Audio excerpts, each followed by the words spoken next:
Nakalakdad. Pero posibleng nasa loob pa rin sila. Partner!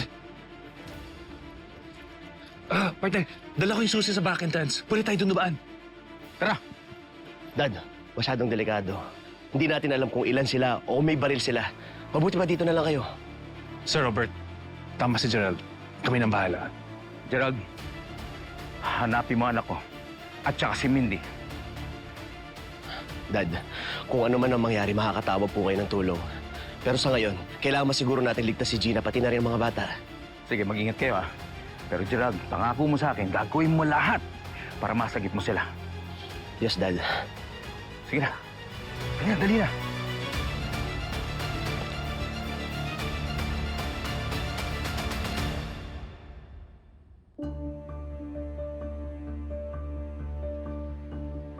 Sigurado ka bang ikaw lang at wala kang kasama?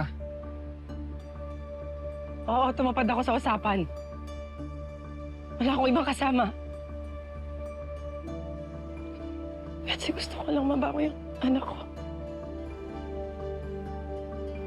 Ibigay mo muna sa akin yung anak ko.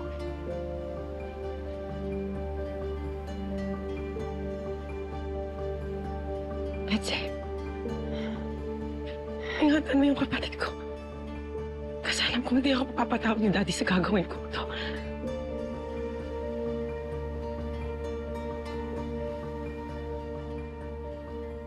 Anak ko. Anak ko.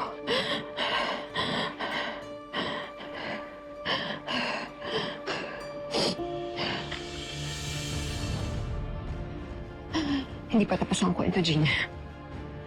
Betsy, anong ginagawa mo?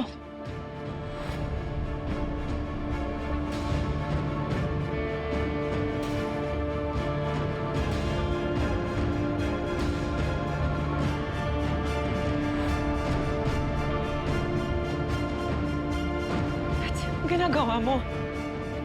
Ano pa ba sa tingin?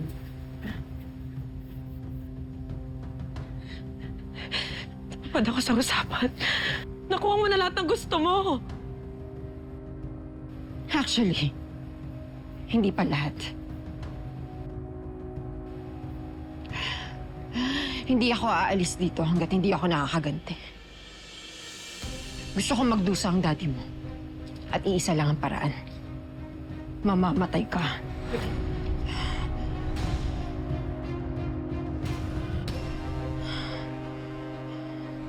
Betsy, nakuha mo na ang anak mo.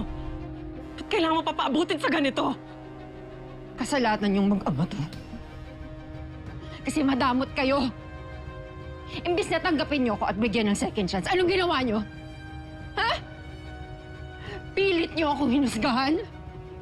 Pilit niyo akong ibinagsak! Dahil nga sa lahat ng mali na ginagawa mo, Betsy. Ganyan. Si Betsy lahat ang may pagkakamali. Ikaw at si Robert walang mali. Okay, sige. Siguro nga nagkamali kami.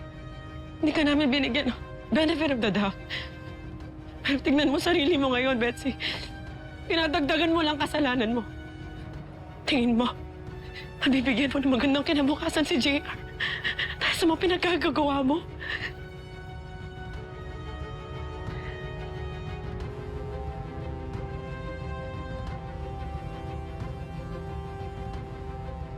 Tatakas kami. Hindi niyo na kami mahahanap. Magsisimula kami ng bagong buhay. Betsy, kahit pa tumakas kayo, habang buhay ka susundan ng lahat ng kasalanan mo. Betsy, huwag mo na palalain yung sitwasyon. Paano kung sumuko ka? Mas mabibigyan mo ba ng chance si JR sa normal na buhay?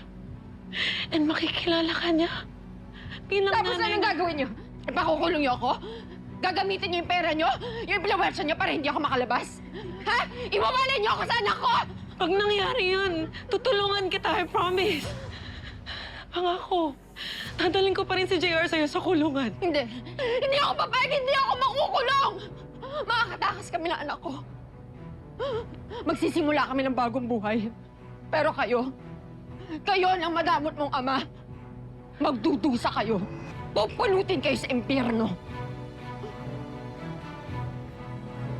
Betsy, nanay ka din. Kaya please, huwag mo gagawin sa amin to. Nagmamakaawa ko. Bakit ako maniniwala sa'yo? Ha?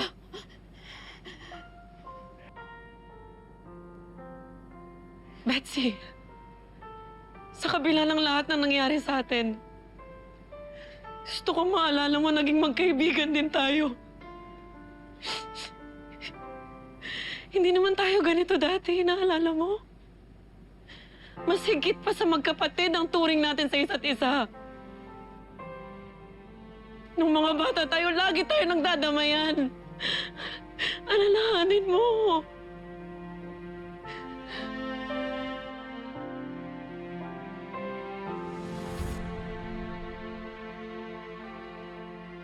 The best ka talagang FF. My pakpak and forever friend. Happy ka? Siyempre naman! Huwag ka nang babalik dito! Tita, she's my friend. And hindi po ako papayag na pagbawalan niyo siya na pumunta dito. Walang tikabata ka talaga kahit kailan ka, ha? Tama na! Hindi pa huli. Hindi pa huli para makabangon ka sa lahat ng to. You just have to trust me.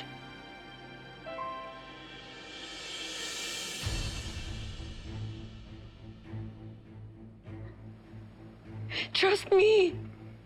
Betsy! Anak! Huwag ka maniwala sa kanya! Niloloko ka niyan! Tigilan mo yung drama mo dahil kung hindi, ako ang papatay sa'yo!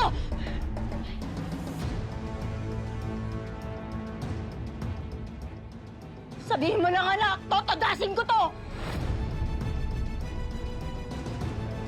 Betsy, Ano nang nangyayari? Si Maki at si Gerald andun pa sa loob. Hindi pa tumatawag sa akin.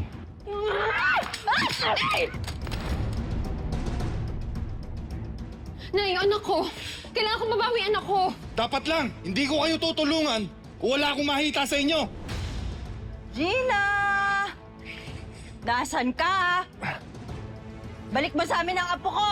Magkakamatayan muna tayo bago mo maitang si anak ko!